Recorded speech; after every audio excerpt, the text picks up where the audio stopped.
we always talk about the approval of the linear mRNA COVID vaccines, right, as sort of setting the stage for what we're working with today.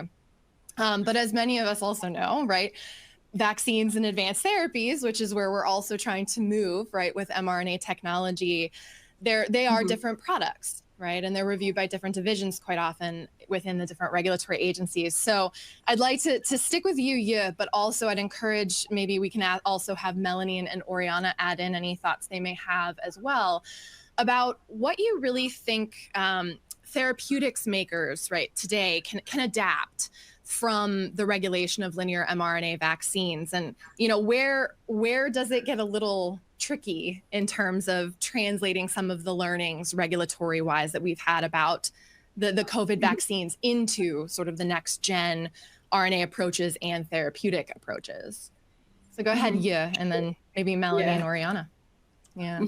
Sure, so unlike the, approved messenger RNA vaccines, so those are targeting infectious disease, right?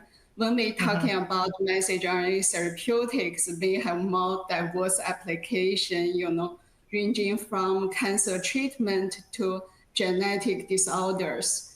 So because of this, the administration route may be different, and also the therapeutic dose level and the number of doses may vary significantly. So, but there's a lot of similarities on the CMC side, those could be leveraged. So they both have the messenger RNA as a drug substance and also commonly use the lipid nanoparticle for delivery. So because of this, a lot of on the drug substance, drug product manufacture process, release and characterization method, PPQ manufacture, and also method validation, so those could be adapted from vaccines to therapeutics. Okay. And also, just as I mentioned, because of the therapeutic dose level and the number of doses vary significantly, for the vaccines, we are talking about 2 doses for primary series, then annual booster at the microgram dosing, right? And when we're talking about therapeutics, we are talking about mg per kg dosing for every 2 to 3 weeks, and the dose level difference have 1,000 times difference. So and the benefit risk ratio are different. For vaccines, we're talking about the healthy subjects, and therapeutics is cancer or with a rare disease with unmet medical needs. So because of this, the specifications for impurities and some critical quality attributes may be different, and those becomes true when we try to leverage. So so in summary, basically, there's a lot of learnings from the vaccine messenger RNA, and also those provide valuable insights, but we should be very careful when we try to leverage from vaccine to therapeutics. Yeah. And you brought up a couple of points in there that sort of tie into a few questions I have later on about sort of this, what we can carry over right across products, across the platform, if we will, right? So we'll dig into that in a couple questions down the road. But Melanie, based off of what you said, I know you see a broad array of different products in different stages, right, of development. I'm curious for you, in your work across this paradigm, what have been some of the biggest learnings that you think we can take away from the COVID-19 approvals, right? And where does it get tricky?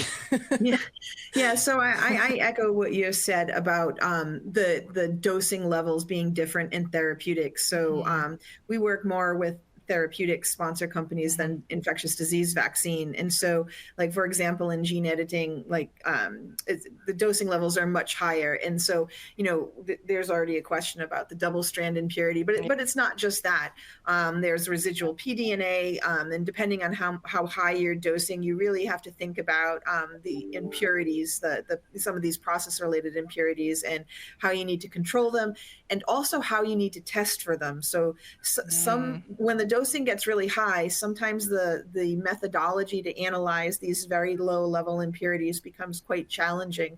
And so there's a lot of work there. And so that's not necessarily a learning from COVID, but that's something that's kind of completely different. And I will say, I think, it's been very helpful, that the USP and Bioforum have put out, white papers and tried to build consensus on analytics.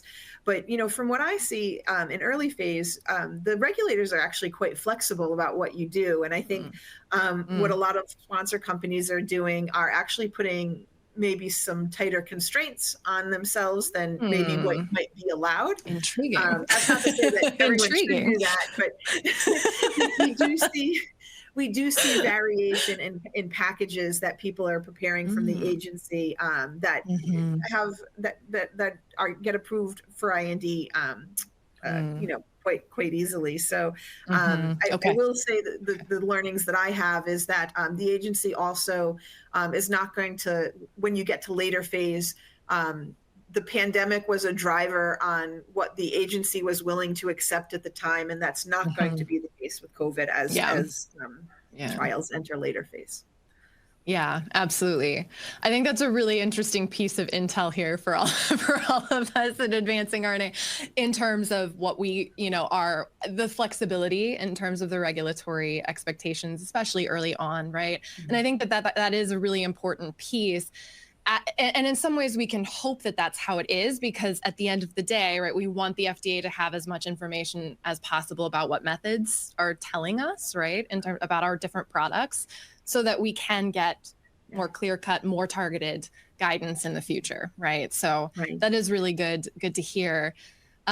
Oriana, what are your thoughts? I know you guys are working on a wide variety of different therapeutic products. What have you taken away, right, from the past experiences, and what hasn't been able to be carried over in your perspective and experience?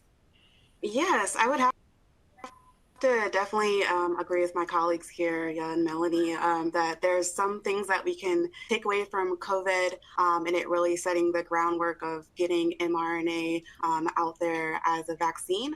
But when you start to move into the therapeutic space, there's some other considerations, right? I would think that the areas that are going to be a little bit different is trying to balance the immunogenicity and efficacy of these therapeutics, right? So there's some mRNA therapeutics that work to excite the immune systems, and others that do so inadvertently. So we're going to need to look at these off-target effects and ensuring that we have the specificity of the design optimization of these mRNA sequences when we're targeting specific patient populations and different indications. So that's something that Nutcracker is definitely aware of and working on.